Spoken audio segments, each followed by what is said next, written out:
Waouh, regardez-moi ça les gars. Elle est super jolie.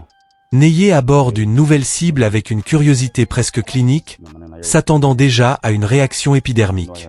Le rapport de force est immédiatement brutal. La jeune femme, surnommée Chocolate par Neye, l'accueille avec une arrogance glaciale, refusant toute amitié et conditionnant la moindre seconde de discussion à une transaction financière.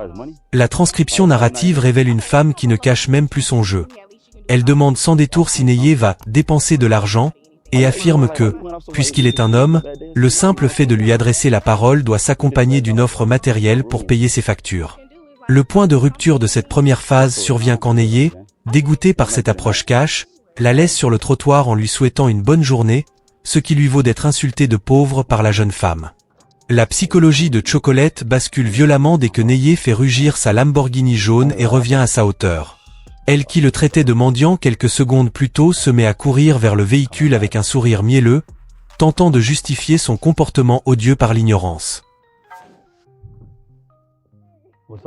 L'arrogance de Neye atteint son paroxysme lorsqu'il la confronte à sa propre bêtise. Pourquoi devrais-je conduire une voiture pareille juste pour avoir ton attention?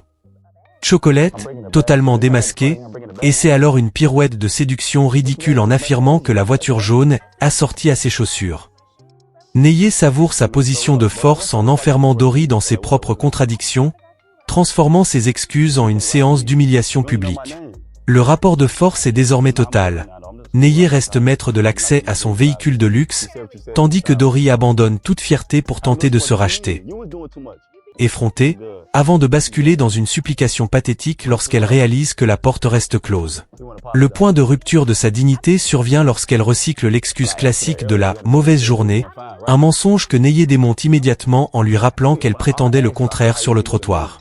La psychologie de Dory se dévoile comme celle d'une opportuniste prête à toutes les pirouettes.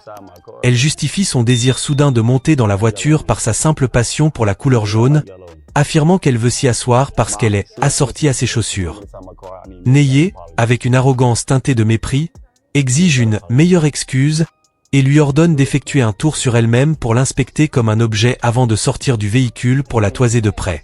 Dory s'exécute, acceptant d'être scrutée physiquement pour obtenir les faveurs de cet homme qu'elle insultait de « pauvre » quelques minutes plus tôt.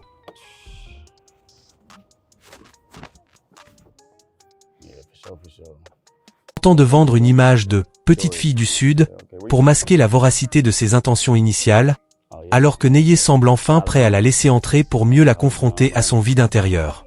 Neye accule Dory dans ses propres mensonges en la forçant à justifier l'injustifiable, tandis qu'elle s'enfonce dans une gymnastique mentale désespérée pour sauver les apparences. Le rapport de force est totalement asymétrique. Neye reste le juge impassible, pointant du doigt que son changement d'attitude radicale entre le trottoir et la Lamborghini n'est qu'une vaste comédie, un cap. Le point de rupture de sa crédibilité survient lorsqu'elle lâche l'argument ultime et le plus hypocrite de l'échange. Elle affirme que le type de voiture n'a aucune importance, tout en admettant qu'elle a décidé de faire demi-tour précisément au moment où elle l'a vu monter dans son bolide. La psychologie de Dory se dévoile comme celle d'une manipulatrice de bas étage qui tente de transformer son opportunisme en une sorte de coup de foudre rétrospectif, allant jusqu'à prétendre qu'elle l'aurait chassé, même s'il était resté à pied. Neye, avec une arrogance teintée d'amusement sombre, la laisse s'exposer physiquement sous prétexte de vérifier si elle fait du sport, la traitant comme une marchandise pour tester jusqu'où elle est prête à aller pour valider son mensonge. Une déclaration que Neye accueille avec un scepticisme total, conscient que sans le moteur de la Lamborghini, il serait resté à ses yeux le « pauvre » qu'elle insultait quelques minutes plus tôt.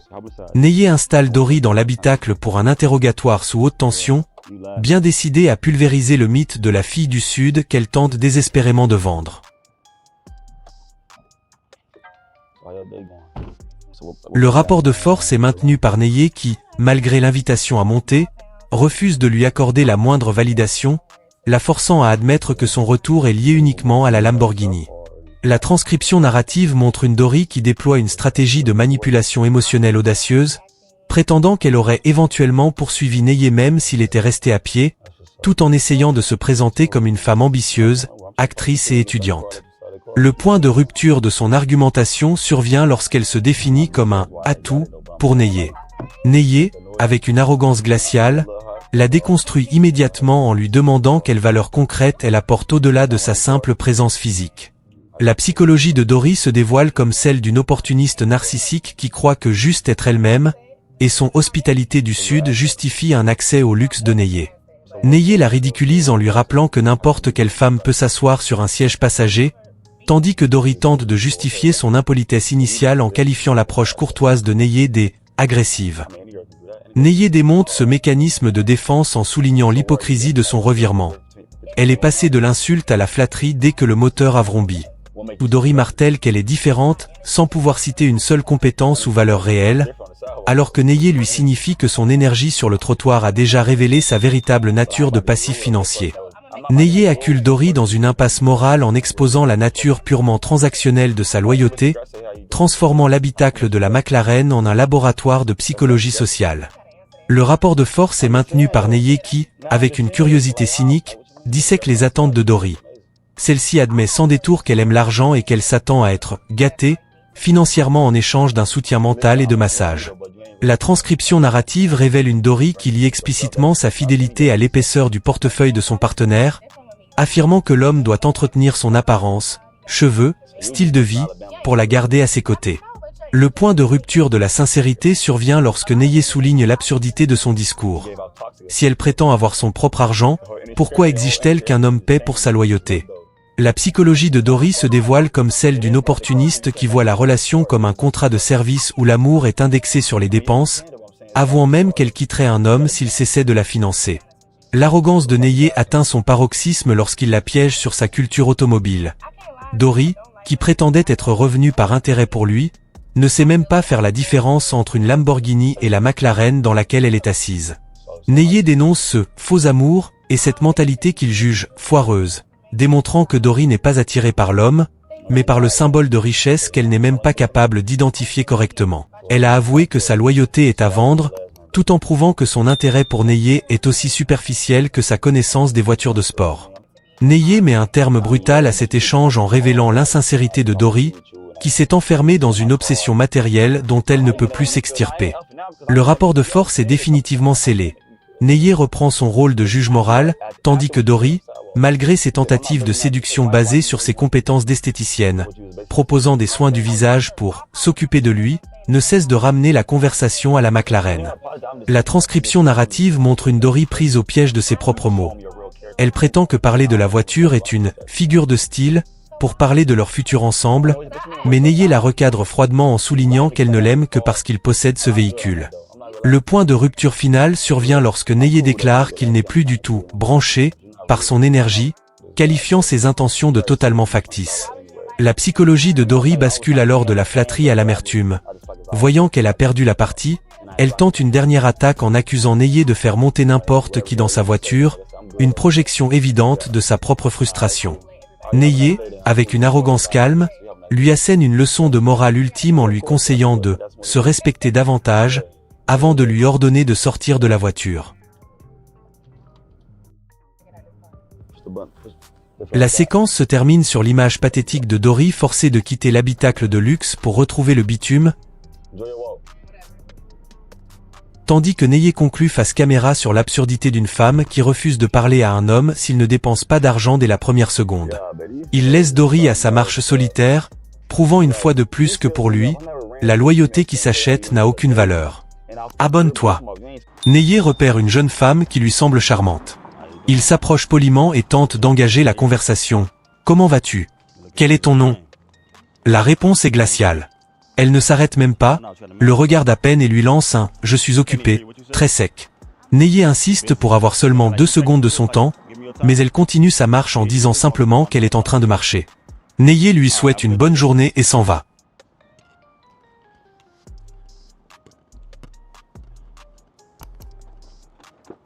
Le ton change radicalement quand Neyer repasse à sa hauteur avec son bolide. La même femme, qui était si occupée 2 minutes plus tôt, revient sur ses pas.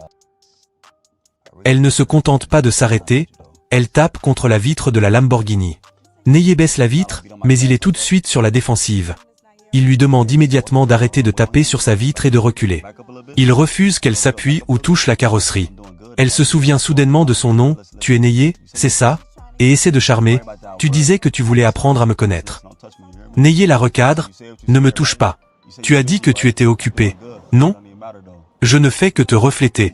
Elle tente de l'inviter à prendre un verre pour discuter. Neye refuse sèchement en disant qu'il ne boit pas.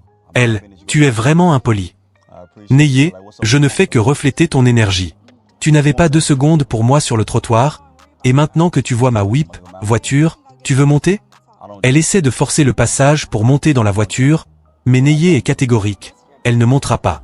Il se moque d'elle en imitant sa voix quand elle disait qu'elle était occupée.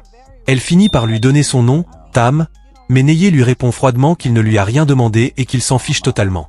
Tam tente désespérément de justifier son comportement initial. Elle passe d'une froideur polaire à une attitude ultra amicale en quelques secondes. Son excuse? Elle prétend qu'elle ne parle pas aux inconnus et qu'elle faisait passer un test à Neye pour voir s'il était trop assoiffé ou bizarre. Neye ne se laisse pas démonter. Elle propose d'aller boire un verre, manger, ou même d'aller au centre commercial. Neye refuse tout en bloc. Je n'ai pas soif, je suis déjà plein, et je n'ai pas besoin d'aller au mal. Pourquoi es-tu si amical maintenant? Qu'est-ce qui a changé? Tam essaie de noyer le poisson en disant qu'elle le trouve gentil maintenant, alors qu'il y a 2 minutes, elle ne lui accordait pas un regard. Pour essayer de trouver un terrain d'entente haut de gamme, Tam mentionne qu'elle travaille dans l'immobilier en tant qu'investisseuse. Elle demande à Neye s'il peut l'aider à trouver une maison ou lui donner des conseils, puisqu'il prétend être lui aussi dans l'investissement. La réponse cinglante de Neye, il lui explique froidement que ses conseils sont payants. Tu veux une consultation? Ça coûte cher. Il refuse de lui donner le moindre avantage gratuit, soulignant que dans le business comme en amour, rien n'est gratuit si le respect n'est pas là dès le départ. Le point central de cette séquence est le slogan préféré de Neye, Keep the same energy, garde la même énergie. Neye, c'est fou comme tu es devenue bavarde tout d'un coup. Tu essaies de faire l'innocente en disant que tu testais ma patience, mais on sait tous les deux que c'est la voiture qui a réussi le test. Tam essaie de renverser la situation en accusant Neye d'être trop dure avec elle, mais Neye reste de marbre. Pour lui, le fait qu'elle vienne de l'Ohio ou qu'elle veuille lui faire visiter Texas ne change rien au fait qu'elle l'a méprisé quand il était à pied. Une tactique classique pour masquer l'intérêt financier par de la prudence féminine. Neye montre qu'il a le contrôle en refusant toutes ses propositions de sortie. Neye refuse même de lui serrer la main une 2e fois, symbolisant son refus total de créer un lien avec elle. Neye est particulièrement impitoyable avec Tam car elle essaie de manipuler la vérité. Tam tente par tous les moyens de briser la glace, mais Neye reste de marbre et lui martèle son principe favori, garde la même énergie que sur le trottoir. Pour se justifier, elle utilise une excuse classique en prétendant qu'elle ne parle jamais aux inconnus et que son silence initial n'était qu'un « test » pour vérifier si Neye était un homme trop insistant ou désespéré.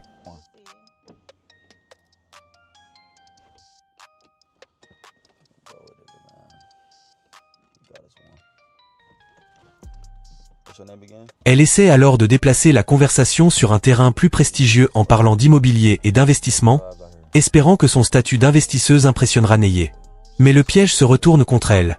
Quand elle sollicite son aide pour trouver une maison, il lui répond froidement que ses conseils sont payants et qu'une consultation avec lui coûte cher. Malgré ses compliments sur son look et ses invitations répétées à aller manger ou faire du shopping, Neye rejette tout en bloc. Il finit par mettre en lumière l'hypocrisie totale de Tam. Elle le trouve gentil et intéressant, maintenant qu'il est au volant d'une Lamborghini, alors qu'il était invisible à ses yeux 2 minutes plus tôt lorsqu'il était à pied. La discussion s'engage sur les goûts culinaires, où Tam mentionne son penchant pour la cuisine italienne et les restaurants chics de Houston comme Barry ou The Drake. Mais le ton change radicalement quand Neye l'interroge sur son passé amoureux. Elle révèle être célibataire depuis 3 ans après avoir quitté une relation sérieuse car son ex n'était pas un assez bon fournisseur, provideur. Il ne payait que les factures de base, alors qu'elle exige un style de vie luxueux. Pour elle, il est normal que l'homme finance tout, car elle considère que sa simple présence en tant que petite amie est une valeur suffisante. Elle va même jusqu'à suggérer qu'il devrait engager une femme de ménage pour qu'elle n'ait rien à faire, préférant passer son temps à voyager et à profiter. Face à ces exigences, Neye perd patience et la qualifie de « délirante », affirmant qu'elle dégage des ondes de « profiteuse ». Il la piège sur sa propre logique. Elle affirme que l'amour ne paie pas les factures, mais exige pourtant que Neye paie tout par amour pour elle. Neye conclut froidement qu'elle n'est absolument pas une femme de haute qualité, et qu'elle a simplement fait demi-tour sur le trottoir pour tenter d'obtenir une « vie douce », soft life, financée par sa Lamborghini. Tam s'obstine dans sa vision d'une « vie douce », sans contrainte, suggérant même à Neye d'engager un chef et une femme de ménage à ses frais. Lorsque Neye lui demande ce qu'elle apporte concrètement pour lui faciliter la vie, elle se contente de lui proposer de l'aider à trouver un comptable, refusant toute forme de contribution personnelle. Constatant l'absence totale de réciprocité, Neye met fin à l'entretien et l'invite fermement à descendre. L'arrogance de Tam laisse alors place à l'amertume. Elle l'insulte en l'accusant d'avoir loué sa voiture et prétend même qu'elle aurait pu le manipuler pour qu'il paie ses propres traites de voiture. Une fois la portière fermée, Neye livre son analyse finale face caméra, mettant en garde les hommes contre ces profils qui ne cherchent qu'à « rester jolis » en siphonnant les ressources de leur partenaire jusqu'à l'épuisement avant de disparaître. Sidéré qu'elle ait pu envisager de lui faire payer son crédit auto après seulement quelques minutes de discussion, il réaffirme sa mission d'exposer ses comportements intéressés pour protéger sa communauté des manipulateurs en 2026.